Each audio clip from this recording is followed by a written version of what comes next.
వెళ్ళవచ్చును. Hare Krishna devotees, Hare Krishna అందరికీ.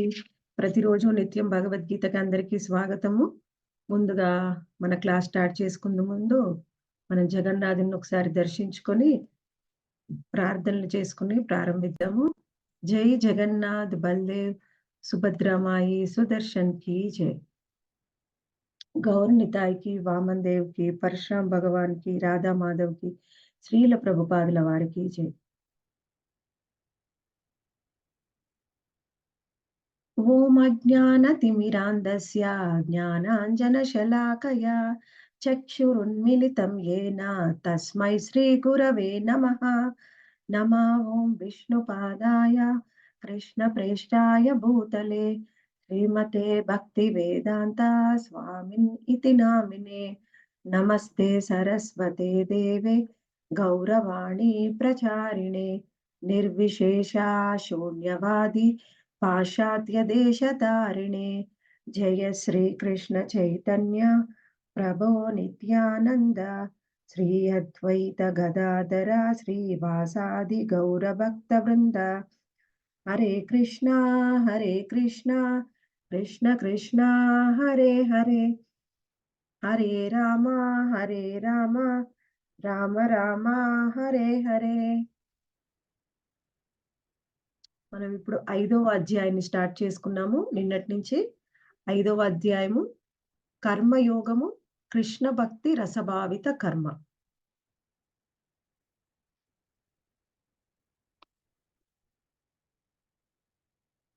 మనము ఇప్పుడు నిన్న 1, 2 మరియు 2వ శ్లోకాలను చర్చించుకున్నాము. ఈ రోజు మనము 3 మరియు 4వ శ్లోకాలను చర్చించుకుందాం. జ్ఞేయః స నిత్య సన్యాసి యో న ద్వేష్టి న కాంక్షతి నిర్ద్వందో హి మహాబాహో సుఖం బంధ్రాత్మముచ్యతే. గొప్ప బాహు పరాక్రము గల ఓ అర్జున, కర్మ ఫలములను ద్వేషించుట గాని వాంఛించుట కాని చేయనివాడు నిత్య సన్యాసిగా తెలియబడును. ద్వంద్వముల నుండి విడిపడియుండు అట్టి వ్యక్తి లౌకిక బంధములను సులభముగా విముక్తుడగును.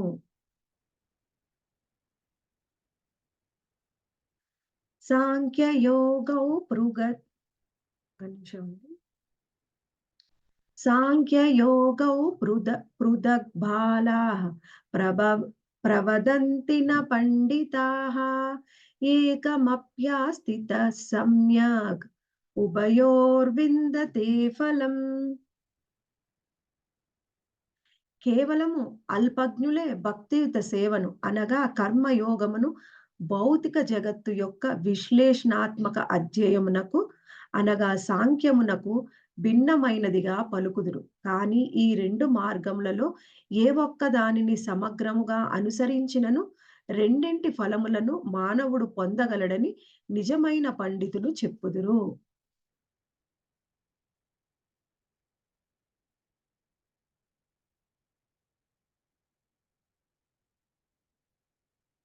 అయితే ఇప్పుడు మనకు 5వ అధ్యాయంలో ఏం చర్చించుకుంటున్నామండి?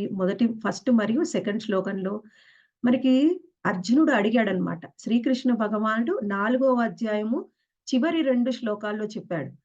ఒక శ్లోకంలోనేమో ఓ కృష్ణ, నువ్వు నన్ను సన్యసించమన్నావు. మళ్ళీ నా విద్యుక్త ధర్మాన్ని నిర్వర్తించమంటున్నావు. నేనేం చెయ్యాలి అని నాకు సందేహం కలుగుతుంది అని అడుగుతున్నాడనమాట. అయితే అక్కడ శ్రీకృష్ణ భగవానుడు చెప్పిందేమిటి? కర్మని త్యాగం చేయమనలేదు. కేవలము కర్మ ఫలాన్ని మాత్రం త్యాగం చేయమన్నారు. కానీ అర్జునుడు అనుకున్నాడు కర్మని త్యాగం చేయమని శ్రీకృష్ణ భగవానుడు చెప్తున్నాడని. అందుకని ఆయన అడుగుతున్నాడు, కృష్ణ నువ్వు కర్మని త్యాగం చేయమన్నావు. మళ్ళీ అంటే కర్మని త్యాగం చేయడం అంటే కర్మని త్యాగం చేసి సన్యాసం తీసుకోమన్నావు. మళ్ళీ నా విద్యుక్త ధర్మాన్ని నిర్వర్తించమంటున్నావు. మళ్ళీ కర్మని ఆచరించమంటున్నావు. ఈ రెండిట్లో ఏది మంచిది? నేనేం చెయ్యాలి? అని మళ్ళీ ప్రశ్నించాడన్నమాట మొదటి శ్లోకంలో. దానికి శ్రీకృష్ణ భగవానుడు సమాధానం చెప్తూ ఉన్నారు. అయితే ఇప్పుడు మనం తెలుసుకున్నాం నిన్న. కర్మని త్యాగం చేయడం కాదు, కర్మ ఫలాలను త్యాగం చేయాలి. మనం చేసే ప్రతి కర్మని కూడా శ్రీకృష్ణ భగవానుడి కోసమే చెయ్యాలి అని చర్చించుకున్నాం. అదే విషయాన్ని మనకి ఇక్కడ 3 మరియు 4 శ్లోకాల్లో కూడా శ్రీకృష్ణ భగవానుడు ఇంకా డీటెయిల్డ్‌గా వివరిస్తూ ఉన్నారనమాట. ఇక్కడేమన్నాడు? జ్ఞేయస నిత్య సన్యాసి అన్నాడు. అంటే ఏమిటి? జ్ఞేయ అంటే మనము తెలుసుకోవడం. ఏం తెలుసుకోవాలి? ఎవరైతే ఇక్కడ మనము నిత్య సన్యాసి అన్నాడు. నిత్య సన్యాసి అంటే ఎప్పుడూ కూడా సన్యాసిగా ఉండడం. అంటే ఇక్కడ మనము సన్యాసిగా ఉండడము అంటే, కేవలము ఇక్కడ వస్త్రం గురించి చెప్పట్లేదు.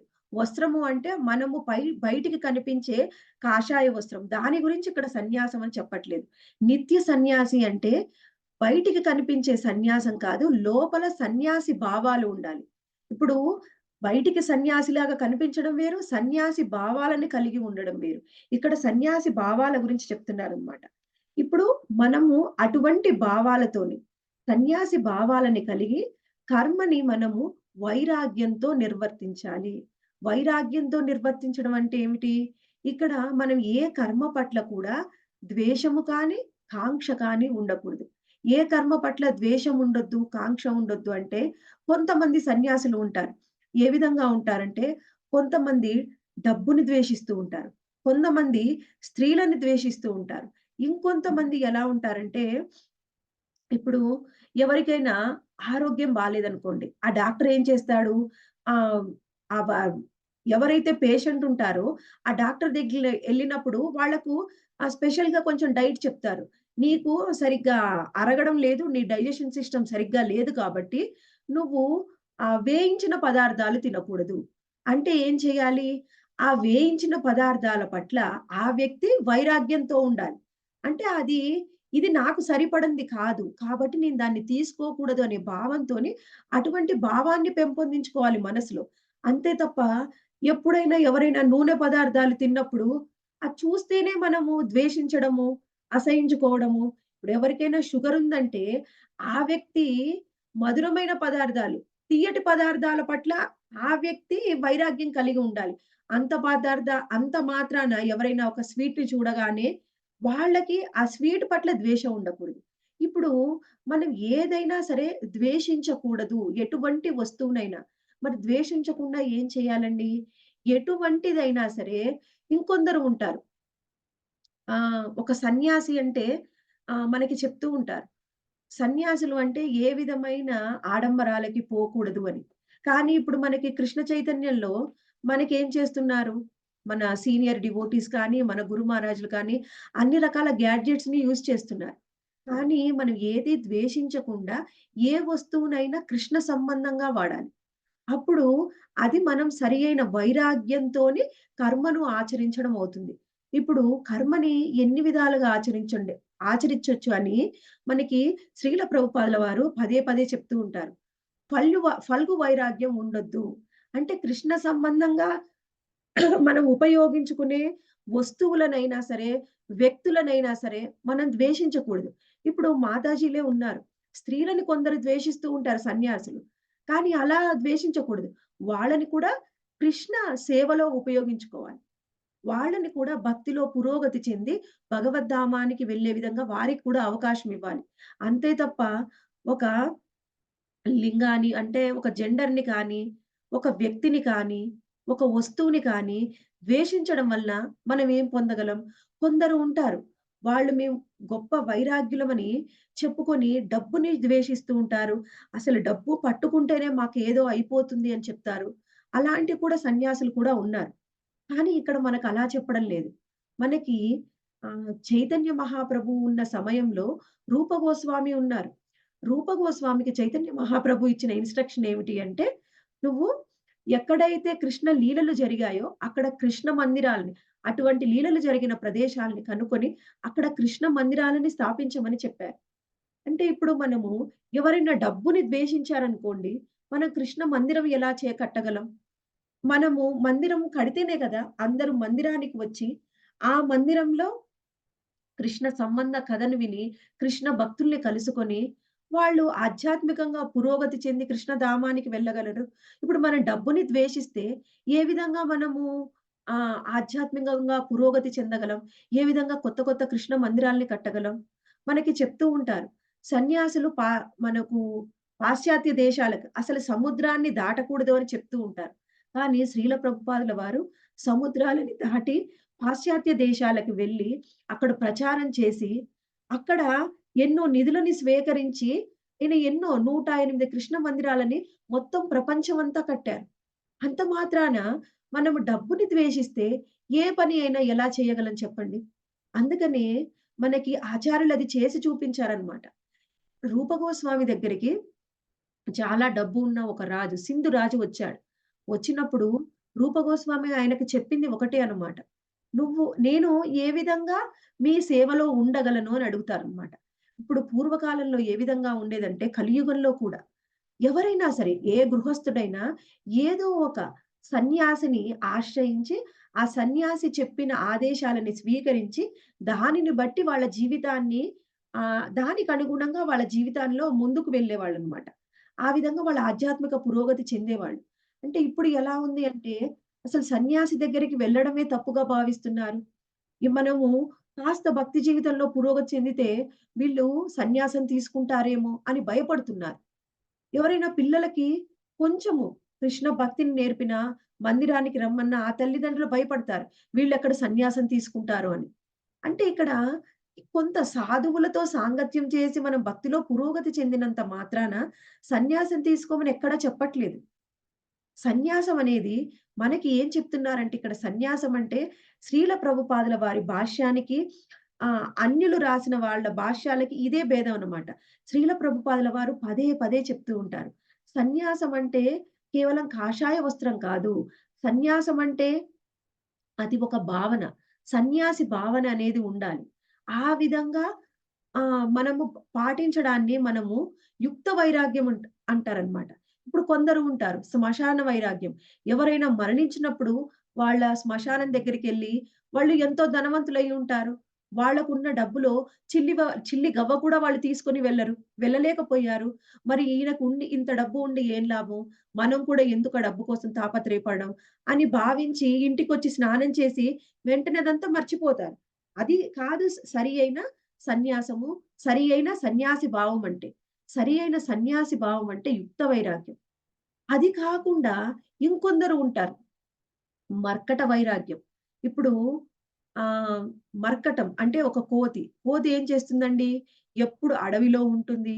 కేవలం ఫలాలనే స్వీకరిస్తుంది. చెట్టు కింద ఉంటుంది. చెట్టు మీద ఉంటుంది. తిరుగుతూ ఉంటుంది. తప్ప దానికొక ఇల్లు లేదు. అలా అని ఎవరైనా ఇంటిని వదిలేసి అడవికెళ్ళినంత మాత్రాన, అక్కడ కందమూలాలని, ఫలాలని తీసుకున్నంత మాత్రాన, చెట్టు కింద ఉన్నంత మాత్రాన వాళ్ళు సరైన సన్యాసులవుతారా? ఎలా ఉంటుంది అంటే మర్కట వైరాగ్యం. ఇప్పుడు మర్కటము కోతి ఏం చేస్తుంది? ఇయన్నీ పాటిస్తుంది. కానీ ఎప్పుడూ ఆడకోతులతోని ఇంద్రియ భోగంలో ఉంటుందనమాట. ఇప్పుడు అలాంటి వారు ఎవరైనా సన్యాసి భావాలు లేకుండా కేవలం సన్యాసం తీసుకొని అడవులకెళ్ళి చెట్టు కింద కూర్చున్నా కానీ, వారి మనసులోని భావాలను విడిచిపెట్టకపోతే భౌతికమైన ఏ విషయాల పట్లైనా అది అయిన సన్యాసం అనిపించుకోదనమాట. ఇప్పుడు ఒక సన్యాసి ఏ విధంగా ఉండాలి అంటే, ఫల్గు వైరాగ్యము, మళ్ళీ శ్మశాన వైరాగ్యము, మర్కట వైరాగ్యం కాకుండా యుక్త వైరాగ్యాన్ని ఆచరించాలి. యుక్త వైరాగ్యము అంటే మనము సన్యాసి భావాలని కలిగి ఉండాలి. దానికి కాస్త యుక్తిని అంటే తెలివితేటల్ని ఉపయోగించాలి. కేవలము బాహ్యంగా మనము ఆ భావాన్ని చూపించడం కాదు. మనసులో భావాన్ని చూపించాలి. అంటే ఏమిటి?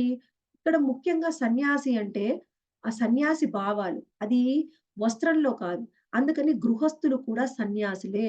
అదే విషయాన్ని మనకి శ్రీల ప్రభుపాదుల వారు పదే పదే చెప్తూ ఉంటారనమాట. ఒక గృహస్థుడే సరి అయిన సన్యాసి. ఎటువంటి గృహస్థుడు? అంటే కృష్ణ చైతన్యంలో ఉన్న గృహస్థుడు. కృష్ణ చైతన్యంలో ఉన్న గృహస్థుడు మనకి శ్రీల భక్తి సిద్ధాంత సరస్వతి ఠాకూర్లు చెప్తారనమాట. అసలైన సన్యాసి ఎవరు అంటే కృష్ణ చైతన్యంలో ఉన్న గృహస్థుడు. కానీ నేనెందుకు సన్యాసం తీసుకున్నాను అంటే, ఎప్పుడైతే నేను సన్యాసం తీసుకుంటానో, అప్పుడు మాత్రమే నేను చెప్పిన మాట అందరూ వింటారు.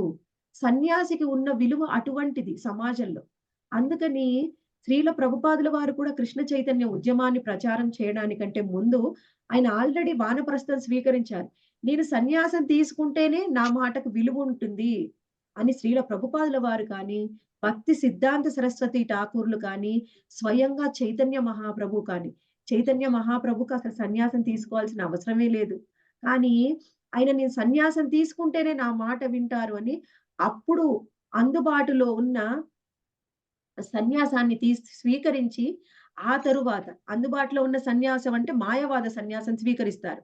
ఆ తరువాత ఆ సన్యాస దండాన్ని నిత్యానంద ప్రభు విరిచేయడం వల్ల తరువాత ఆయన భక్తుల ముఖత మళ్ళీ సన్యాసం వేరే సన్యాసం తీసుకుంటారనమాట. అంటే ఇక్కడ ఏం చెప్తూ ఉన్నారు? సన్యాసము అంటే మనకి బాహ్యంగా కనిపించేది కాదు. ఇది మనసులో భావాలు. అందుకనే మనకి ఇదే విషయాన్ని చైతన్య మహాప్రభు పదే పదే వివరిస్తూ ఉంటారనమాట. ఇక్కడ ఏ పని చేసినా, ఏ కర్మ చేసినా కృష్ణుడి కోసం చెయ్యాలి. ఏ పనినైనా ఫలితాన్ని భోగించే అర్హత ఉన్నవాడు కేవలం కృష్ణుడు మాత్రమే. ఇప్పుడు మనము కృష్ణుడిని స్మరించుకుంటూ ఏ కర్మ చేసినా కానీ, ఆ కర్మ యొక్క ఫలితాన్ని మనం అనుభవించము. దాని వలన మనకి ఏ విధమైన సుఖదుఖాల్ని కలగవు. కృష్ణుడి కోసమే ఏ విధమైన కర్మ చేయాలి అని భగవద్గీతలో శ్రీకృష్ణ భగవానుడు చెప్పాడు మనకి. భోక్తారాం యజ్ఞ తపసాం సర్వలోక మహేశ్వరం. సుహృదం సర్వభూతానం జ్ఞాత్వా మాం శాంతిముచ్యతి. ఈ విధంగా సన్యాసి భావాలను కలిగి ఉన్నవారు ఎవరు అంటే మనకి 2 విధాలుగా చూడవచ్చు. కొందరేమో ఇప్పుడు గొప్ప గొప్ప రాజులు ఉన్నారు. యుధిష్ఠిర్ మహారాజ్, అంబరీష్ మహారాజ్ వాళ్ళు ఏ విధంగా ఉన్నారు అంటే బయటికి చూడంగా వాళ్ళు గొప్ప రాజులు. కానీ వాళ్ళ మనసులో ఈ విధమైన వైరాగ్య భావాల్ని కలిగి ఉన్నారు. కేవలం ఎప్పుడు కృష్ణ సేవలోనే నెలకొని ఉన్నారనమాట. ఇప్పుడు వాళ్ళు ఏం వదిలేశారు? బాహ్యంగా ఏం వదిలిపెట్టలేదు. కానీ వాళ్ళ మనసులో ఉన్న అహంకారాన్ని వదిలిపెట్టారు. మనం ఏం చేయాలి? మన మనసులో ఉన్న అహంకారాన్ని పట్ల మనం వైరాగ్యాన్ని కలిగి ఉండాలి. అహంకారం పట్ల వైరాగ్యం అంటే ఏదైనా ఇది నాది. ఈ వస్తువు నాది. ఈ వ్యక్తి నావాడు. ఈ ఇల్లు నాది. ఈ ఆస్తి నాది. ఈ సిరి సంపదలు నావి. నాది అనే అహంకారాన్ని ఎప్పుడు వదిలిపెడతామో అది సరి అయిన వైరాగ్య భావం. అందుకని మనకి మన గొప్ప శుద్ధ భక్తులు, మనకి ఎంతో గొప్ప రాజులు ఉన్నారు. వాళ్ళందరూ కూడా చివరికి పరీక్షిత్ మహారాజు కూడా తనకు ఉన్నయి అన్నిటిని కూడా అలానే ఉన్నా కానీ, అన్నిటిని వదిలేసి మనకి కృష్ణుని శరణాగతి పొందారు. అన్నిటిని వదిలేయకుండా కృష్ణుడి శరణాగతి పొందారు అంబరీష్ మహారాజ్ మరియు యుధిష్ఠిర్ మహారాజ్. అటువంటి రాజులు ఎంతో మంది ఉన్నారు. కానీ మనకి చైతన్య మహాప్రభు పదే పదే వివరిస్తారు. అసలు వైరాగ్యానికి ఉదాహరణ ఎవరు అంటే బృందావనంలో ఉన్న గోపికలు. వాళ్ళది సరి అయిన యుక్త వైరాగ్యం. అసలు యుక్త వైరాగ్యం అంటే ఏది చూసినా, ఏ పని చేసినా, ఏదైనా కృష్ణ సేవ కోసం మనము ఉపయోగించడము అది అయిన సరి అయిన సన్యాసం. ఇప్పుడు ఆ గోపికలందరూ కూడా యుక్త వయసు కూడా కాదండి. టీనేజ్ కంటే తక్కువ. వాళ్ళందరూ కూడా చిన్న వయసులోనే వాళ్ళందరికీ వివాహం జరిగింది. కానీ ఎప్పుడైతే శ్రీకృష్ణ భగవానుడు వేణువు ఊదాడో వాళ్ళందరిని కోసం కూడా వేణుగానం చేశాడో, వాళ్ళందరికీ ఆ గానం వినిపించగానే వాళ్ళు వివాహితులు అయి ఉన్నారు. వాళ్ళకి భర్తలు ఉన్నారు. కొందరికి పిల్లలు ఉన్నారు. కొంతమంది ఇంకా తల్లిదండ్రులతో ఉన్నారు. వాళ్ళు ఎటువంటి పరిస్థితుల్లో ఉన్నా, ఎవరితో ఉన్నా కానీ ఎప్పుడైతే కృష్ణుడి యొక్క వేణుగానం వినిపించిందో అవన్నీ కూడా అప్పటికప్పుడు వదిలేసి వాళ్ళందరూ కూడా ఆ కృష్ణుడి వైపు పరిగెత్తారు. అందరూ కూడా పట్టుకుంటున్నారు, ఆపాలని ప్రయత్నం చేస్తున్నారు. వాళ్ళందరూ అడుగుతున్నారు ఎక్కడికి వెళ్తున్నారు? అంటే కృష్ణుడి యొక్క వేణుగానం వినిపిస్తూ ఉంది అని అన్నిటిని కూడా వదిలేసి వాళ్ళు కృష్ణుడి కోసం, కృష్ణ సేవ కోసం పరిగెత్తారనమాట. అది అసలైన వైరాగ్యం. అటువంటి గోపికలు ఎలా ఉన్నారు అంటే రమ్యాకేచి దుర్భసన వ్రజవధు అంటే ఇప్పుడు వాళ్ళు వాళ్ళ ఉపాసన ఎలా ఉంది?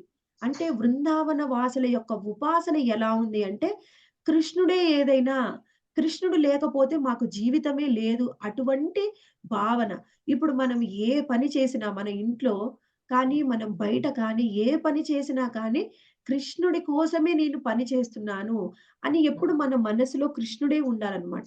ఎలా గోపికలకు ఉన్నారు. అది అసలైన వైరాగ్యము, అసలైన సన్యాస భావం. అంటే ఇప్పుడు ఆ గోపికలకి ఏ విధంగా జ్ఞానం ఉందండి? వాళ్ళు సాధారణ వనితలు. గోపికలు. అంటే గోవులకి పాలన చేసే ఒక వనితలు. కానీ వాళ్ళకి ఒక వేదాంత సూత్రాలు కానీ, వాళ్ళు వేదాలను అధ్యయనం చేయడం లేదు. వేదాంత సూత్రాలు తెలియదు. ఏ విధమైన శాస్త్రాధ్యాయాల్ని వాళ్ళు చెయ్యలేదు. కానీ వాళ్ళకు ఉన్న ఆ జ్ఞానం ఎంత ఉన్నతమైంది అంటే, ఎటువంటి వేదాలని చదవకుండానే వాళ్ళకి వేదాల యొక్క మూల సారం ఏమిటో వాళ్ళకి తెలుసు. వేదాల యొక్క సారము. అసలు వేదాల్ని మొత్తం అధ్యయనం చేయడం వలన మనం నేర్చుకోవాల్సింది ఏమిటి అంటే, శ్రీకృష్ణ భగవానుడికి కోసము శ్రీకృష్ణ భగవానుడే దేవాది దేవుడు. ఆయన కోసం మనం ఏదైనా సరే త్యజించాలి. అటువంటి భావాలని వాళ్ళు కలిగి ఉన్నారనమాట. ఇక్కడ మనకి ఆహ్, ఈ భౌతికమైన లోకంలో అందరూ కూడా గోపికల యొక్క స్థాయిలో లేరు. అయితే అటువంటి దుఃఖంలో ఉంటూ బాధపడే వారి కోసము చైతన్య మహాప్రభువు వచ్చారనమాట. అటువంటి చైతన్య మహాప్రభువుని శ్రీల రూప గోస్వామి ఈ విధంగా కీర్తిస్తూ ఉన్నారు. ఓం నమో మహావదన్యాయ కృష్ణ ప్రేమ ప్రదాయతే కృష్ణాయ కృష్ణ చైతన్య నామ్నే గౌరత్విషే నమః. ఓం నమో మహావదన్యాయ అంటే వదన్యాయ అంటే అందరి పట్ల కూడా ఎంతో కరుణ అన్నమాట. ఎంత కరుణ అంటే అంతులేని కరుణా స్వభావం ఉంది. అందుకని ప్రతి ఒక్కళ్ళకి కూడా కృష్ణ ప్రేమ ప్రదాయతే. కృష్ణ ప్రేమని ప్రతి ఒక్కళ్ళకి కూడా పంచుతున్నారనమాట. చైతన్య మహాప్రభు. ఎందుకంటే స్వయంగా ఆయన కృష్ణ. కృష్ణుడు మాత్రమే కృష్ణ ప్రేమని అలా ఉదారంగా అందరికీ పంచగలడు. అది అందరికీ నేర్పగలడు. స్వయంగా కృష్ణుడే వచ్చి ఆయన చైతన్య మహాప్రభువులాగా ఒక భక్తుడిలాగా వచ్చి మనందరికీ చెప్తున్నాడు. అసలు భక్తి అంటే ఏమిటి? భక్తుల్లో ఉన్నతమైన భక్తులు ఎవరు? ఆయన ఒక సన్యాసి అయ్యుండి ఎప్పుడు కూడా నిరంతరం గోపికలు కృష్ణుడి యొక్క లీలల్ని, రాసలీలల్ని నిరంతరం అధ్యయనం చేసేవారు. ఎప్పుడు ఆయన చుట్టూ ఉన్న భక్తులందరూ కూడా వాటిని గానం చేస్తూ ఉంటే ఎంతో ఆనందంతో నృత్యం చేస్తూ వాటిని ఆనందించేవాడనమాట. అంటే అటువంటి చైతన్య మహాప్రభు దగ్గర ఏమీ లేదనమాట. కేవలము ఒక కాషాయ వస్త్రం ఉంది. ఎవరైనా భక్తులు ప్రసాదం తెచ్చిస్తే తినేవారు. ఎప్పుడు కీర్తన చేస్తూ ఉండేవారు. స్త్రీలు ఎవరైనా చైతన్య మహాప్రభువుని చూడాలి అంటే, చైతన్య మహాప్రభువు కంటే చాలా దూరంగా ఉండి కేవలం నమస్కారం చేసుకొని వెళ్ళాలి. దగ్గరికి రానిచ్చేవారు కాదు, మాట్లాడేవారు కాదు. ఎప్పుడైనా అటువంటి పరిస్థితి వస్తే పక్కన ఎవరైనా భక్తులు ఉండాలి. ఉంటేనే ఒక స్త్రీతో మాట్లాడేవారు. అటువంటి చైతన్య మహాప్రభు ఎప్పుడు కూడా కృష్ణ, రాధాకృష్ణులు మరియు గోపికలతో ఉన్న రాసలీలల్ని అధ్యయనం చేసేవాడు. అంటే ఆయన చెప్తూ ఉన్నారు. అసలు ఉన్నతమైన భక్తి అంటే ఏమిటి అని. కానీ ఎవరికీ కూడా అటువంటి జ్ఞానం లేదు. ఎప్పుడైతే కృష్ణ చైతన్యంలో ఎవరైనా పురోగతి చెందుతారో అప్పుడు మాత్రమే వాళ్ళకి తెలుస్తుంది. అసలు ఆ గోపికల యొక్క ప్రేమ ఎటువంటిది? గోపికలకి, రాధాకృష్ణులకి ఉన్న ఆ ప్రేమ బంధం అనేది ఎటువంటిది? ఆ ప్రేమ బంధం భౌతికమైనది కాదు అని వాళ్ళకర్థమవుతుంది. అంతే తప్ప మనం ఎంత చెప్పినా కానీ ఎవ్వరికీ అర్థం కాదనమాట. వాళ్ళకి అర్హత రావాలి. కృష్ణ చైతన్యంలోకి రావాలి. కృష్ణ కథని వినాలి. కృష్ణ నామాన్ని జపించాలి. అప్పుడు వాళ్ళలో ఉన్న అనర్థాలు తొలగుతూ ఉంటేనే వాళ్ళకి అప్పుడు అసలైన కృష్ణ ప్రేమ అనేది అర్థమవుతుందనమాట. ఇప్పుడు మనము ఆహ్, ఇక్కడ మనకి ద్వంద్వాలకి అతీతంగా ఉండమని చెప్పారు. నా ద్వేష్టి నా కాంక్షతి. అంటే కేవలము ద్వేషము, కాంక్ష ఒక్కటే కాదండి. అసలు ద్వంద్వము అంటే మనకి శ్రీల ప్రభుపాదుల వారు ఏం వివరిస్తున్నారు అంటే తన భాష్యంలో, అసలు ద్వంద్వము అంటే కృష్ణ భక్తులు కృష్ణుడికి దగ్గరగా ఉండి, కృష్ణ భక్తులు, కృష్ణ ప్రేమ కృష్ణుడికి దూరంగా ఉండేవారు. అభక్తులు. ఇదే ద్వంద్వము. మనం కృష్ణుడికి దగ్గరగా ఉన్నామా? కృష్ణుడికి దూరంగా ఉన్నామా? కృష్ణుడికి దూరంగా ఎప్పుడు ఉంటామో, అది మనం ఆధ్యాత్మికంగా పురోగతి అనేది వాళ్ళకు ఉండదు. మేము పురోగతి చెందుతున్నాము, మేము గొప్ప వైరాగ్య భావాలతో ఉన్నాము అని, లేకపోతే మేము సన్యాసం తీసుకున్నాము అనే భావనే తప్ప వాళ్ళకి ఏ విధమైన ఉపయోగం అనేది ఉండదనమాట. ఎప్పుడైతే మనం ఉన్నతమైన స్థితి అంటే కృష్ణ చైతన్యంలో పరిపూర్ణ స్థితికి రావడం. అదే ఉన్నతమైన స్థితి. అటువంటి ఉన్నతమైన స్థితికి మనం చేరుకోవాలి అంటే, మనకి గోపికలకు కృష్ణుడితో ఎటువంటి బంధం ఉంది? అసలు వాళ్ళు ఏ విధమైన భావాలని కలిగి ఉన్నారు? వాళ్ళ ప్రేమ ఎటువంటిది? అనేది మనం అర్థం చేసుకుంటేనే, అసలు మనం పరిపూర్ణ కృష్ణ చైతన్యాన్ని అర్థం చేసుకోగలం. అటువంటి స్థితికి వచ్చిన వాళ్ళకి సన్యాసులుగా ఉన్నా, గృహస్థులుగా ఉన్న ఏ విధమైన భేదం లేదు. మనము కేవలం బాహ్యంగా భేదం చూపిస్తూ అంతరంగంగా అటువంటి స్థాయికి రాని ఆ సన్యాసి వల్ల ఏ ఉపయోగం లేదు. సన్యాసం అంటే వస్త్రం కాదు. సన్యాసం అంటే భావమని శ్రీల ప్రభుపాదుల వారు మనకి ఎంతో అందంగా మనం 3వ శ్లోకంలో వివరించారు. ఆ తర్వాత 4వ శ్లోకంలో ఏం వివరిస్తున్నారండి?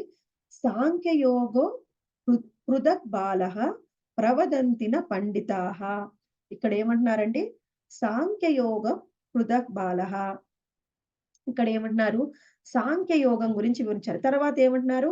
ఏకమప్యస్థిత సమ్యగ్ ఉభయోర్విందతే ఫలం. ఇప్పుడిక్కడ సాంఖ్యయోగాన్ని మరియు కర్మయోగాన్ని ఈ రెండిటిని కూడా మనకి పోల్చుతూ వివరిస్తూ ఉన్నారనమాట. ఇందాక మనం చర్చించుకున్నాం. సాంఖ్యయోగము అంటే ఏమిటంటే, సాంఖ్యము అంటే విశ్లేషణాత్మక అధ్యయనము. దేని గురించిన విశ్లేషణాత్మక అధ్యయనము? అంటే భౌతికమైన పదార్థాల గురించి, భౌతికమైన మూలకాల గురించి విశ్లేషణాత్మకంగా అర్థం చేసుకోవడం. అదే సాంఖ్యయోగము అంటే. మరి కర్మయోగము అంటే? అసలిప్పుడు మనం యోగము అంటే ఏందో చూద్దాం. యోగము అంటే భగవంతుడితో బంధాన్ని కలిగి ఉండడం. ఇప్పుడు భగవంతుడితో బంధం అంటే, ఇప్పుడు భగవంతుడు అంటే ఎవరు? ఆయనే పరమ సత్యం. ఆ పరమ సత్యంతోని ఎవరైతే బంధాన్ని కలిగి ఉంటారో అదే యోగము. ఇప్పుడు చూడండి, ఇప్పుడు మనం పరమ సత్యంతో బంధాన్ని కలిగి ఉండడం అంటే, మనము సాంఖ్య యోగం అంటే ఏం చెప్పుకున్నాము? ఆహ్, భౌతికమైన మూలకాలని విశ్లేషణాత్మకంగా అధ్యయనం చేయడం. ఈ భౌతికమైన మూలకాలంటే ఏమిటి? ఇక్కడ మనకి 24 మూలకాల గురించి చెప్పారు. అవేమిటండి? జ్ఞానేంద్రియాలు, కర్మేంద్రియాలు మరియు మనస్సు. మీ అందరికీ తెలుసు. జ్ఞానేంద్రియాలు అంటే మనం జ్ఞానం పొందే కళ్ళు, ముక్కు, చెవులు, నాలుక, చర్మం. కర్మేంద్రియాలు అంటే చేతులు, కాళ్ళు, పాయువు, జననేంద్రియాలు మరియు వాక్కు. ఇవన్నీ కూడా కర్మేంద్రియాలు. వాటితో పాటు మనసు. ఇవి 11 భౌతికమైన మూలకాలు. వాటితో పాటుగా పంచభూతాలు. పంచభూతాలు అంటే భూమి, నీరు, గాలి, ఆకాశము, అగ్ని. ఇవి కలిపితే మనకి 16 అవుతాయి. వాటితో పాటు సూక్ష్మ మూలకాలు 3. మనస్సు, బుద్ధి, అహంకారం. ఇవి 19. వీటితో పాటు విషయేంద్రియాలు అన్న, తన్మాత్రలు అన్న, ఇప్పుడు వీటితో పాటుగా మనము ఇంకొక మాట కూడా చెప్పొచ్చు. ఇప్పుడు కర్మేంద్రియాలనేంటి? విషయేంద్రియాలు అంటే ఆ వి విషయాన్ని దేనితోని ఇప్పుడు ఈ జ్ఞానేంద్రియాలతోని మనం ఏం చూస్తున్నాం, ఏం పొందుతున్నామో వాటినే విషయేంద్రియాలు, తన్మాత్రలు అంటారు. అయితే ఇవి ఏమిటి? మనకి నాలికతోని చూసే, కళ్ళతో చూసే అవే అన్నమాట. రూపము, రసము, గంధము ఇవన్నీ కూడా విషయేంద్రియాలు. ఇవి కూడా 5. వీటన్నిటిని కలిపితే 24 మూలకాలు. ఈ 24 మూలకాలని అధ్యయనం చేస్తున్నాము. అంటే ఇప్పుడు చూడండి, ఈ భౌతికమైన ప్రకృతి ఉంది. ఈ ప్రకృతి మొత్తం కూడా ఈ 24 ఆహ్, మూలకాలతోని, తత్వాలతోని నిండిపోయి ఉంది. నేను వాటిని అధ్యయనం చేస్తానండి. కానీ ఈ భౌతికమైన మూలకాల్ని మనం అధ్యయనం చేస్తూ ఉంటే, ఆ భౌతిక మూలకాలు ఎప్పుడు కూడా ఆడ జడంగానే ఉంటాయన్నమాట. వాటిలోకి చైతన్యం అనేది రానంత వరకు. ఇప్పుడు మనము కేవలం మూలకాల్ని అధ్యయనం చేయడం వల్ల ఏ ఉపయోగం లేదు. అందులో ఉన్న చైతన్యాన్ని మనం అధ్యయనం చేయాలి. దాన్నే అసలైన సాంఖ్య యోగము అంటాము. ఇప్పుడు కేవలం మూలకాల్ని అధ్యయనం చేస్తే అది సాంఖ్యం అవుతుంది. యోగము అంటే మనం అందులో ఉన్న చైతన్యాన్ని అర్థం చేసుకుంటేనే అప్పుడు యోగం అవుతుంది. ఇప్పుడు మనము ఏమిటి? మనము ఒక చిన్న వస్తువు మనం బయటికి వెళ్తే మనం ఒక వృక్షము, ఒక గడ్డిపోచ మనము ఎంత చిన్న జీవి అయినా, ఒక వృక్షాన్నైనా, చిన్న మొక్కనైనా తీసుకుంటే, అల్లో అన్ని భౌతికమైన మూలకాలతోనే తయారు చేయబడి ఉంది. కానీ, మనము అధ్యయనం అనేది నిగూఢంగా చేస్తే, ఆ చెట్టులో అయినా, ఆ గడ్డి పోచలో అయినా జీవం ఉంది అని మనకర్థమవుతుంది. ఎప్పుడైతే అందులో ఉన్న జీవాన్ని మనం అర్థం చేసుకుంటామో, దాన్ని గురించి తెలుసుకుంటామో, అప్పుడే మనం సరి అయిన అధ్యయనం చేసినట్టవుతుంది. ఆ చైతన్యాన్ని వదిలిపెట్టి కేవలం భౌతిక మూలకాలని అధ్యయనం చేసుకున్నంత మాత్రాన అది సరి అయిన విశ్లేషణాత్మక అధ్యయనం కాదు. అది సరి అయిన సాంఖ్యయోగం కూడా కాదనమాట. ఇక్కడ మనము ముఖ్యంగా ఒక విషయాన్ని అధ్యయనం చేయాలి. ఇప్పుడు మనము ఏ విధంగా అధ్యయనం చేయాలి అంటే, మనము ఇది పరోక్ష విధానం. ఇది కూడా ఈ విధంగా కూడా మనము జ్ఞానాన్ని పొందవచ్చు. ఇంకొక విధానం ప్రత్యక్ష విధానము. అది కృష్ణ చైతన్యలో మనము కర్మ చేయడం. దాన్నే కర్మయోగము అంటాము. ప్రత్యక్షంగా కూడా మనము కృష్ణుడి గురించి తెలుసుకోవచ్చు. అది ఏ విధంగా అంటే, కృష్ణ సూర్య సమ మాయ హయ అంధకార మహాన్ కృష్ణ తేహాన్ నహి మాయాన్ అధికార అంటే కృష్ణుడు సూర్య సమానుడు. ఇప్పుడు ఎప్పుడైతే సూర్యుడు వస్తాడో అక్కడ ఉన్న ఆ ప్రదేశంలో ఉన్న అంధకారం అంతా కూడా పోయి మనని మనం చూసుకోవచ్చు. మన చుట్టూ ఉన్న అన్ని పదార్థాలని, విషయాలని, వస్తువుల్ని కూడా మనం చూడొచ్చు. ఎప్పుడైతే కృష్ణుడు వస్తే సూర్యుడు వస్తే మనలో ఉన్న అంధకారం పోయి మనకు జ్ఞానం అనేది వస్తుందో, ఎప్పుడైతే కృష్ణుడు మన జీవితంలోకొస్తాడో, మనలో ఉన్న అంధకారం పూర్తిగా నశించి, అప్పుడు మనము అసలైన పరమ సత్యాన్ని, జ్ఞానాన్ని అనేది మనం పొందవచ్చు. ఇది ప్రత్యక్ష విధానం అన్నమాట. ఇక్కడ మనకి చెప్తూ ఉన్నారు. అయితే ఈ అధ్యయనం అనేది ఏ విధంగా ఉంటుంది? ఇదే విషయాన్ని మనకి భగవద్గీతలో చతుశ్లోకి భగవద్గీతలో ఈ విధంగా చెప్తూ ఉన్నారు శ్రీకృష్ణ భగవానుడు. తేషానుమేవాను కంపార్థం అహం అజ్ఞానజం తమః నాశయామ్యాత్మ భావస్థో జ్ఞాన దీపేన భాస్వత. దాని తాత్పర్యం ఈ విధంగా ఉంది.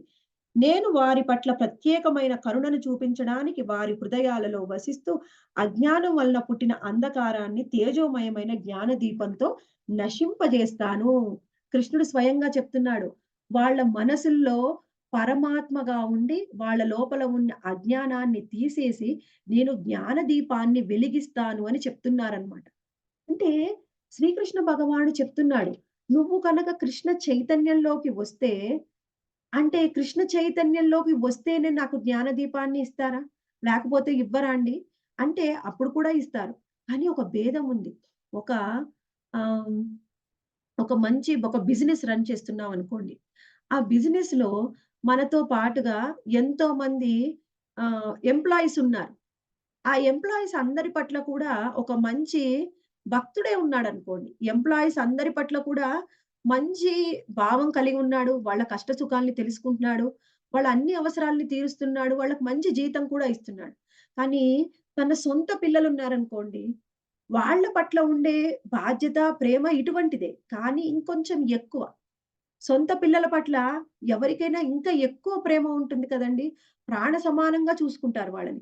అలానే శ్రీకృష్ణ భగవానుడు కూడా కృష్ణ చైతన్యంలో ఉన్న భక్తులని, కృష్ణ చైతన్యంలో లేని వాళ్ళు అందరూ ఆయన బిడ్డలే అయినా, ఆ భేదం అనేది ఏ విధంగా ఉంటుంది అంటే, నా పిల్లలు అనే ఆ ప్రేమ భావం ఎక్కువగా ఉంటుంది. అంతే తప్ప ఎవరికీ ఆయన అన్యాయం చేయడు, పట్టించుకోకుండా ఉండడు. అందరికీ అవసరాలు తీరుస్తాడు. కానీ కృష్ణ చైతన్యంలో ఉన్నవారు తన సొంత పిల్లలతో సమానం అన్నమాట. ఆ విధంగా ఉంటే మనము శ్రీకృష్ణ భగవానుడు మన లోపలనే ఉండి, మనలో జ్ఞాన దీపాన్ని వెలిగించి, ఎలా కృష్ణ చైతన్యంలో మనం పురోగమించాలి అనే జ్ఞానాన్ని మనకిస్తాడు. దానికే మనం పదే పదే ఏం చెప్పుకుంటామండి? దదామి బుద్ధి యోగంతం. ఎప్పుడైతే ఆ జ్ఞానము, ఆ బుద్ధి మనకు వస్తుందో, అప్పుడు మనం ఏం చేస్తాము? ఈ మొత్తం సృష్టిని ఎలా అధ్యయనం చేస్తాము అంటే, ఈ మొత్తము ఈ సృష్టి అంతా కూడా శ్రీకృష్ణ భగవానుడి యొక్క భౌతికమైన రూపం. భౌతికమైన వ్యక్తీకరణ. వ్యక్తీకరణ అంటే ఇక్కడ మనం చెప్పొచ్చు. వ్యక్తి అంటే ఏంటి? Personal form. అంటే వ్యక్తి రూపంలో మనకు కనిపిస్తుంది. అది శ్రీకృష్ణ భగవానుడి యొక్క శక్తే. మొత్తం భౌతిక రూపంలో మనకు కనిపిస్తుంది. అదే ఈ భౌతికమైన జగత్తు మొత్తం కూడా. ఈ భౌతికమైన జగత్తు మొత్తం కూడా మొత్తం శ్రీకృష్ణ భగవాన్ నుంచి వచ్చింది అని మనం అర్థం చేసుకోవాలి. అయితే ఈ విషయం ఇక్కడ మనకేం చెప్తున్నారు? సాంఖ్యయోగం మరియు కర్మయోగం. ఆ 2 కూడా సమానమే అని చెప్తున్నారనమాట. 2 సమానమైన అయితే 2 ఏ విధంగా సమానం? ఇప్పుడు సాంఖ్యయోగమన్నా, మనము జ్ఞాన యోగమన్నా, సన్యాసం అన్నీ కూడా ఒక లెవెల్‌లో ఉంటాయి. అదే విధంగా కర్మయోగము మరియు విద్యుక్త ధర్మాలు ఇవి ఒక లెవెల్‌లో ఉంటాయన్నమాట. 2 కూడా సమానమే. కానీ అది మనము పాటించడంలో భేదం ఉంది. ఏ విధంగా అంటే ఇప్పుడు మనకి పదే పదే చెప్తున్నారు మన ఆచార్యులు. ఈ భౌతికమైన ఇప్పుడు ఉన్న ఈ కలియుగంలో మీరు తత్వతః సాంఖ్యయోగ పరంగా అంటే తత్వపరంగా కృష్ణుడిని అర్థం చేసుకోవడం. అసలు మనం ఇప్పుడు చూడండి మూడవ అధ్యాయం చర్చించుకుంటూ ఉన్నాం. అందులో సాంఖ్యయోగం గురించి చాలా డెప్త్‌గా తెలుసుకుంటూ ఉన్నాం. కానీ ఆ తత్వాన్ని తెలుసుకుంటే ఆ విన్నంత సేపు కొంచెం అర్థమైనట్టు అనిపిస్తుంది. మళ్ళీ క్లాస్ అయిపోతే అంతా మర్చిపోతాం. అంటే తత్వపరంగా కృష్ణుని అర్థం చేసుకోవడం కొంచెం కష్టమైన విషయం. అందుకని మనం కృష్ణ భక్తి భావనలో అంటే కర్మయోగంలో మనం కృష్ణుని అర్థం చేసుకోవడం ఆ? చాలా సులభమైన విషయం. అంటే ఏ కర్మ చేసినా మనం కృష్ణుడి కోసం చేయడం, ఫలితాన్ని ఆయనకు సమర్పించడం ఇదివరకు చేసినవి చాలా ఉంటాయి సులభమైంది. మళ్ళా చెయ్యకపోతే. కలియుగంలో మనము ఏం చేసినా ఇదివరకు చేశారుగా. ఇప్పుడు మనము అంత కష్టమైన ఆహ్, విధానాన్ని అనుసరించడం కంటే సులభమైన విధానం, ప్రత్యక్షమైన విధానము కర్మయోగంలో అంటే కృష్ణ భక్తిలో మనము కర్మలు చేయడము, మన విద్యుక్త ధర్మాల్ని ఆచరించడము చాలా సులభమైంది. ఇప్పుడు మనం దాన్ని ఏ విధంగా అర్థం చేసుకోవచ్చు అంటే, ఇప్పుడు మనము పిల్లలందరూ కూడా చిన్నప్పుడు ఆహ్, ఆల్ఫాబెట్స్ అంటే ఏబీసీడీలు నేర్చుకుంటున్నారనుకోండి. చిన్నప్పుడు తెలియనప్పుడు ఏబీసీడీలు నేర్చుకుంటారు. 10థ్ క్లాస్ అయిపోయింది, ఇంటర్ అయిపోయింది. ఆ తర్వాత మ్యాథ్స్‌లో, మ్యాథ్స్‌లోనే వాళ్ళు పీజీ చేస్తున్నారు. ఎంఏ మ్యాథ్స్ చేస్తున్నారనుకోండి. ఎంఏ మ్యాథ్స్ దాకా కూడా అవసరం లేదు. ఇప్పుడు 10థ్ క్లాస్‌లోనే చూస్తే మనం ఆల్జీబ్రాలో చూస్తే అందులో కూడా ఏబీసీడీలే ఉంటాయి. ఏ ఈక్వల్ టు ఒక 20, B equal to 25, C equals 30 అని మనకు కొన్ని వాల్యూస్ ఇచ్చి తర్వాత ఈ ఆల్జీబ్రా ఈక్వేషన్ ఇచ్చి దాంట్లో పెట్టి సాల్వ్ చేయమంటారు. అయితే ఇప్పుడు ఎవరైనా చిన్న పిల్లలు చూస్తే ఏమనుకుంటారు? నేను నేర్చుకుంది ఏబీసీడీలే. ఇప్పుడు పెద్దగైనా వీళ్ళు ఏబీసీడీలే నేర్చుకుంటున్నారు. ఇప్పుడు కొంతమందుంటారు. అంటే నిరక్షరాస్యులైన తల్లిదండ్రులు. మా పిల్లవాడు చిన్నప్పుడు ఏబీసీడీలు నేర్చుకుంటున్నాడు. ఇప్పుడు 10థ్ క్లాస్‌కొచ్చి అందులో కూడా ఏబీసీడీలే నేర్చుకుంటున్నాడు. అంటే ఎంత తేడా ఉందండి. ఏబీసీడీలే. కానీ అందులో ఎంత తేడా ఉంది. ఈ మ్యాథ్స్‌కి చిన్నప్పుడు నువ్వు నేర్చుకునే ఆల్ఫాబెట్స్‌కి పెద్దయినాక అదే ఆల్ఫాబెట్స్, అదే ఏబీసీడీలు ఉపయోగిస్తూ ఆల్జీబ్రా మ్యాథ్స్ చేయడానికి ఎంత వ్యత్యాసం ఉంది. అదే విధంగా మనము కృష్ణ భక్తిలో మనము కర్మల్ని చేయడం అనేది కూడా అంత వ్యత్యాసం ఉంటుంది. ఎన్నో రకాల మార్గాలు ఉండొచ్చు. కానీ ఆ మార్గాలు ఏమిటి అంటే మనము చిన్న తరగతిలో మన మ్యాథ్స్ ఎలా ఉంది, పెద్దయిన తర్వాత కూడా మన మ్యాథ్స్ ఎలా ఉంది. ఏ విధంగా మనము ప్రాబ్లమ్స్ నేర్చుకుంటున్నాం. ఇప్పుడు చిన్న తరగతిలో ఉన్న ఆయన మనము 1+1 = 2 పెద్దయినా సరే అదే. కానీ మనం చిన్నప్పుడు నేర్చుకునే మ్యాథ్స్‌కి మనం పెద్దయితున్న కొద్దీ మనము ఎంఏ మ్యాథ్స్ చేసినప్పుడు నేర్చుకునే మ్యాథ్స్‌కి ఎంతో తేడా ఉంది. అటువంటి భేదమే అన్నమాట. 1+1 = 2 అయినా ఎంత భేదం ఉంది మన చిన్న తరగతికి, పెద్ద తరగతికి. అదే విధంగా ప్రత్యక్షంగా కృష్ణుడి గురించి తెలుసుకోవడం అనేది కృష్ణ భక్తి అనేది ఆ విధంగా కృష్ణుని అర్థం చేసుకోవడం అనేది వేరే విధానాలు. ఇప్పుడు సాంఖ్యయోగంలో మనం అర్థం చేసుకోవడం అనేది ఆ భేదం ఉంది. మనం ఓవరాల్‌గా చూస్తే 2 ఒకటే. కానీ మనము కృష్ణుడిని ప్రత్యక్షంగా అర్థం చేసుకోవడం అనేది ఇంకా ఉన్నతమైనది. అదే విషయాన్ని మనకి అన్ని రకాల యోగాలు ఉన్న కృష్ణ యోగం, కర్మ యోగం ద్వారా కృష్ణుడిని అర్థం చేసుకోవడము, కృష్ణుడిని చేరుకోవడం అనేది ప్రత్యక్షమైన విధానం అని శ్రీల ప్రభుపాదులు వారు మనకి వివరిస్తూ ఉన్నారనమాట. ఆ విధంగా ఇప్పుడు ఉన్నతమైన స్థాయికి ఇప్పుడు ఎవరైనా సరే చూడండి ఆహ్, వాళ్ళు ఆ స్థాయికి వచ్చారు. జ్ఞానయోగ స్థాయికి వచ్చి వాళ్ళు కర్మని భావాలనే కాదు, పూర్తిగా కర్మల్ని వదిలేసే స్థాయికి వస్తే వాళ్ళు జ్ఞాన యోగంలో ముందుకు వెళ్లి కృష్ణుడిని తెలుసుకోవచ్చు. కానీ మనకి ఇప్పుడు ఉన్న పరిస్థితుల్లో మనకి సులభమైన మార్గం, ప్రత్యక్ష మార్గం, శ్రీకృష్ణ భగవానుని చేరుకునే మార్గం కేవలం హరే కృష్ణ మహామంత్రాన్ని జపించడం. హరే కృష్ణ, కృష్ణ కృష్ణ హరే హరే, హరే రామ, రామ రామ హరే హరే. ఇది ప్రత్యక్షమైన విధానం, సులభమైన మార్గం.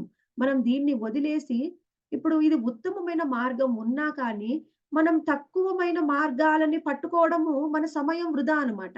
అది కూడా ఒక మార్గమే. అయినా ఉన్నత మార్గం తెలిసినప్పుడు, సులభమైన మార్గం తెలిసినప్పుడు, ఆ ప్రత్యక్ష విధానాన్ని మనం అనుసరిస్తూ, మన మనసులో సన్యాసి భావాలుండాలి కానీ, బయటికి సన్యాసిలా మనం ప్రదర్శించకుండా, ప్రత్యక్ష విధానం ద్వారా హరే కృష్ణ మహామంత్రాన్ని జపించడం ద్వారా మనం కృష్ణుడిని చేరుకుందాం. ఇప్పుడు మనం ఈ 2 శ్లోకాల్లో ఇది తెలుసుకున్నాం. తరువాత శ్లోకాల్లో ఎవరైనా సరే అటువంటి భావాలు లేకుండా సన్యాసం చేస్తే, సన్యాసం స్వీకరిస్తే బాహ్యంగా వాళ్ళు ఏ విధమైన ఫలితాన్ని పొందుతారు? వాళ్ళు ఎటువంటి పరిస్థితుల్ని ఎదుర్కొంటారు అని తరువాత శ్లోకాల్లో మనం తెలుసుకుందాం. హరే కృష్ణ మాతాజీ. హరే కృష్ణ మాతాజీ. హరే కృష్ణ. హరే కృష్ణ. అసలు సన్యాసము అంటే ఏంది అంటే సత్ ప్లస్ న్యాసము. సత్ అంటే శాశ్వతమైనది, ఉన్నతమైనది. ఆ ఉన్నతమైన దాని కోసము న్యాసము అంటే త్యజించడం. ఆ ఉన్నతమైన దాని కోసం మనం త్యజించడము. దాన్నే సన్యాసము అంటారు. ఇప్పుడు ఆ ఉన్నతమైన దాని కోసం మనం ఏం త్యజించాలి? అంటే మన అహంకారాన్ని త్యజించాలి.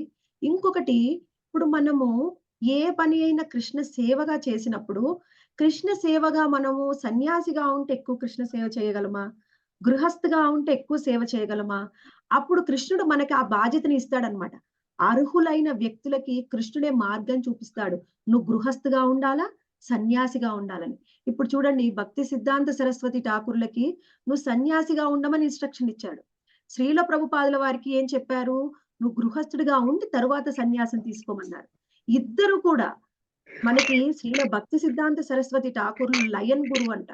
అంటే మనం ఇండియా మొత్తంలో ఆయన తెలియని వారు లేరు. ఆయన చూస్తేనే భయపడేవారు. ఆ విధంగా ఆయన సన్యాసం తీసుకోవడం వల్ల ఆయన సేవ అనేది బాగా చెయ్యగలరు. ఆయన ఎక్కువగా ప్రచారం చేయగలరు.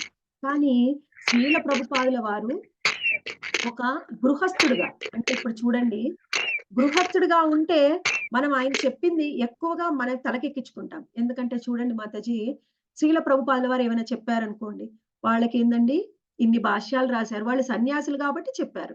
అదే గృహస్థులైతే ఇవన్నీ చేయగలరా అంటాం మనం. అందుకనే ఆయన గృహస్థుడిగా ఉండి తర్వాత సన్యాసం తీసుకున్నారు. అంటే గృహస్థుడిగా ఉండి కూడా మనం ఎంతైనా సరే కృష్ణ జీవితంలో పురోగతి చెందొచ్చు. కృష్ణ చైతన్యంలో మనం సేవ చెయ్యొచ్చు అని మనకి ఉదాహరణగా తన జీవితాన్నే చూపిస్తూ ఉన్నారనమాట. అంటే మనము ఏ విధంగా ఉన్నాము, ఏ ఆశ్రమంలో ఉన్నాము, ఏ విధంగా కర్మ చేస్తున్నామని కాదు. మనము కృష్ణ చైతన్యంలో మన జీవితాన్ని కృష్ణ సేవగా ఎలా ఉపయోగిస్తున్నాము అనేది ముఖ్యం మాతాజీ. ఎస్ మాతాజీ. థ్యాంక్ యూ మాతాజీ. అయితే శ్రీల ప్రభుపాదుల వారు యుక్త వైరాగ్యాన్ని ప్రదర్శించారు కదా మాతాజీ? ఎప్పుడూ యుక్త వైరాగ్యమే మాతాజీ. ప్రభుపాదుల వారు చూడండి, ఆయన ఆయన చేతిలో ఒక్క రూపాయి లేదు. కానీ ఎస్ మాతాజీ. కోట్ల విలువ చేసే 108 మందిరాల్ని కట్టారు. ఎస్ మాతాజీ. అది అసలు సరియైన వైరాగ్యం. ఎస్ మాతాజీ. హరే మీరు హరే అన్నట్టుగా కృష్ణ చాలా మాతాజీ. మంది కొంతమంది సన్యాసులు స్త్రీలని దగ్గరకు కూడా రానియరు మాతాజీ. ఏంటో వాళ్ళని చూస్తే ఒక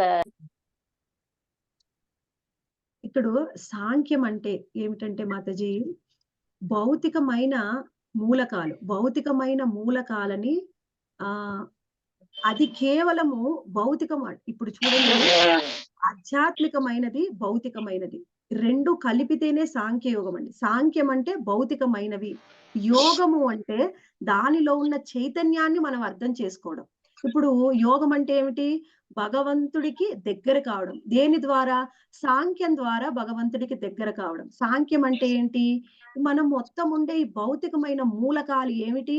వాటిని అర్థం చేసుకొని వాటిలో ఉన్న చైతన్యం శ్రీకృష్ణ భగవానుడే అని అర్థం చేసుకోవడం అసలైన సాంఖ్యయోగం. అంటే ఇప్పుడు మనం ఈ జ్ఞానం అంతా పొందుతామండి. దానికి ఆ జ్ఞానం పొందినప్పుడు ఆ చిట్ట చివరికి మనము కృష్ణుడే ఇందులో ఉన్నాడు, కృష్ణుడి వల్లనే వీటిలో చైతన్యం వస్తుంది అని తెలుసుకుంటే అది సాంఖ్య యోగం అవుతుంది. కేవలం ఈ భౌతికమైన మూలకాల గురించి అధ్యయనం చేస్తే అది భౌతికం అవుతుంది మాతాజీ. ఇప్పుడు సాంఖ్య యోగాన్ని దాన్ని జ్ఞాన యోగం అని కూడా చెప్తాం. కేవలము ఆ వెనక ఉన్న శ్రీకృష్ణ భగవానుడే ఆయనే చైతన్యం అని అర్థం చేసుకోకున్నంత కాలము అది కేవలం భౌతిక మూలకాల యొక్క అధ్యయనం అవుతుంది. ఎప్పుడైతే మనం దాని వెనకాల ఉన్న చైతన్యాన్ని అర్థం చేసుకుంటామో, అప్పుడు ఓహో! అన్నిటికి మూలం కృష్ణుడేనా? ఆ విధంగా మనము కృష్ణ చైతన్యంలో ముందుకు వెళ్లి, మనము కృష్ణుడికి శరణాగతి పొందుతాం. అక్కడ అర్థం చేసుకోవాల్సింది కృష్ణుడే మూలము అని. దాన్ని సాంఖ్యం ద్వారా వెళ్తామా? కర్మ ద్వారా వెళ్తామా? అనేది తరువాత విషయం. కానీ ముఖ్యమైన విషయం ఏమిటి? కృష్ణుడే మూలము. ఆయనే మనలో ఉన్న చైతన్యము. ఆయనే దేవాది దేవుడు. ఆయనకు శరణాగతి పొందాలి. ఆ జ్ఞానాన్ని మనం ఏ విధంగా అయినా తెలుసుకోవచ్చు. లైఫ్ సాక్రిఫైజే మాతాజీ. కానీ వాళ్ళు ఎటువంటి భావాలతో చేస్తున్నారు? ఇప్పుడు లైఫ్ సాక్రిఫైస్ చేసి ఇప్పుడు మనం చెప్పుకున్నాం. ఎప్పుడైతే జ్ఞానయోగ స్థితికి వచ్చామో, వాళ్ళు సన్యాసం తీసుకోవచ్చు. అదేం వద్దు అని చెప్పట్లేదు కృష్ణుడు. జ్ఞానయోగ స్థితికి వస్తే అంటే ఏమిటి? కృష్ణుడే దేవాది దేవుడు. నా జీవితం ఆయనకే నేను సమర్పిస్తాను. ఇంక నాకు ఈ భౌతికమైన పిల్లలు వద్దు, గృహము వద్దు, భార్య వద్దు అని సన్యాసం స్వీకరించొచ్చు. అలా మన వాళ్ళు చాలా మంది ఉన్నారు. మన కృష్ణ చైతన్యంలో ఎంతో మంది సన్యాసులు ఉన్నారు. వాళ్ళ కుటుంబం ఏంటి అంటే మనకేంటి ఒక గృహమే కుటుంబం. కానీ వాళ్ళకి ప్రపంచం అంతా కుటుంబమే. ప్రతి ఒక్కళ్ళు కూడా కుటుంబ సభ్యులే. ఆ స్థితికి వచ్చిన వాళ్ళు తప్పకుండా సన్యాసం తీసుకోవచ్చు. అలా తీసుకున్న వాళ్ళు ఉన్నారు. అలా తీసుకొని ఇప్పుడు చూడండి, మీరు యోగి ఆదిత్యనాథ్ గురించి చెప్తున్నారనుకుంటా. ఆయన సన్యాసిగా ఉండి సేవ చేస్తున్నారు. వాళ్ళు సన్యాసి వేరు. వాళ్ళు జ్ఞాన యోగులుగా సన్యాసి ఉన్నారు. మనం కృష్ణ భక్తులుగా సన్యాసంలో ఉన్నాం. అది కూడా అది కూడా ఒక మార్గమే. కానీ ఉత్తమమైన మార్గము కృష్ణ భక్తులుగా ఉండి సన్యాసం తీసుకోవచ్చు. తీసుకోవడం ఉత్తమ మార్గం. జ్ఞాన యోగులుగా ఉండి కూడా సన్యాసం తీసుకోవచ్చు. కానీ అది ఉత్తమమైన శ్రేణి సన్యాసం కాదు. అది వేరే శ్రేణి. కానీ అది తప్పు అని, వద్దు అని ఎక్కడ చెప్పలేదు మాతాజీ కృష్ణుడు. ఉత్తమ శ్రేణి గురించి మనకు చెప్తున్నాడు. Okay okay Mataji, thank you Mataji. అదే మాతాజీ మొన్న రాముడి విగ్రహ ప్రతిష్టప్పుడు నాకు అక్కడ అందరు చాలా మంది కనిపించారు కదా, వాళ్ళు భౌతికంగా ఉన్నట్టే కదా, ఎంత ఎంత వాళ్ళు మానసికంగా ఉన్నా కూడా భౌతికంగా చేస్తున్నట్టే మాతాజీ. అందరిని కలవడం అనేది అలా చాలా టైం వేస్ట్. ఏంటి వాళ్ళు ఎలా సన్యాసులు అవుతారు అంటే ఇన్నాళ్ళు ప్రభుపాదులు వారు చెప్పిన లేదు మాతాజీ, ఇప్పుడు నేను మీకు అదే చెప్పాను. ఎవరిని కలుస్తున్నారు, ఏం చేస్తున్నారు అని బయటకు బాహ్యంగా చూడొద్దు. అంతరంగంగా వాళ్ళలో సన్యాసి భావం ఉండాలి. బయటికి ఏం చేస్తున్నావు అనే దానితో సంబంధం లేదు. వాళ్ళ అంతరంగ భావాల్లో వాళ్ళు భగవంతుడి సేవగా నేను చేస్తున్నాను అనే భావం వాళ్ళకుంటే, వాళ్ళు బాహ్యంగా ఎవరినైనా కలవనియండి. ఏ పనులైనా భౌతికమైన పనులు చేయనియండి. భావం ముఖ్యం, కర్మ కాదు. ఓకే మాతాజీ. మరి మాతాజీ మనం ఇప్పుడు మాతాజీ చెప్తున్నా మాతాజీ, ఇప్పుడు జపమాల పట్టుకోకుండా మనం జపం చేసేస్తున్నాం, నోటితో అనేస్తున్నాము, నేను రోజంతా చేస్తున్నాను, నా జపమాల అక్కర్లేదు అని ఆ కర్మ చేయకుండా మనం అనుకుంటది కరెక్ట్ కాదు మాతాజీ. ఈ భాగవత శ్రవణం చేస్తున్నాం, ఇవన్నీ కర్మలే చేస్తున్నాం కదా. మాతాజీ, భాగవతం, భగవద్గీత చదివడం వల్ల, వినడం వల్ల ఏమవుతుందంటే జపం చెయ్యాలి అని అనిపిస్తుంది. వినకపోతే జపం చేయాలనే మనసే రాదు. అయితే రోజంతా నేను జపం చేసుకుంటున్నానంటే చాలా మంచిది. రోజంతా చేసుకోండి మాల లేకుండా. కానీ మాలతో కూడా జపం చేయండి. ఎందుకంటే ఎంతో విలువైంది మనము లెక్క పెట్టుకుంటాం. మన ఇంట్లో బంగారు నగలున్నాయి. ఒక ఫంక్షన్‌కెళ్ళాము. మనం ఒంటి నిండా నగలేసుకున్నాం. జాగ్రత్త ఉన్నోళ్ళు ఏం చేస్తారంటే, ఒక వడ్డాణము, ఒక ముక్కు పుల్ల, ఒక చెవి అని 1, 2, 3 అని లెక్క పెట్టుకుంటారు. నేను చూశాను. అది మనం విలువైనయని లెక్క పెట్టుకొని పోతాం. అంతేకాని ఎన్ని చీరలు పెట్టుకున్నాం, ఎన్ని లంగాలు పెట్టుకున్నాం అని లెక్క పెట్టుకుంటామా అండి బ్యాగ్‌లో? పెట్టుకోము. బంగారు నగలు లెక్క పెట్టుకుంటాం. అంటే విలువైంది లెక్క పెట్టాలి.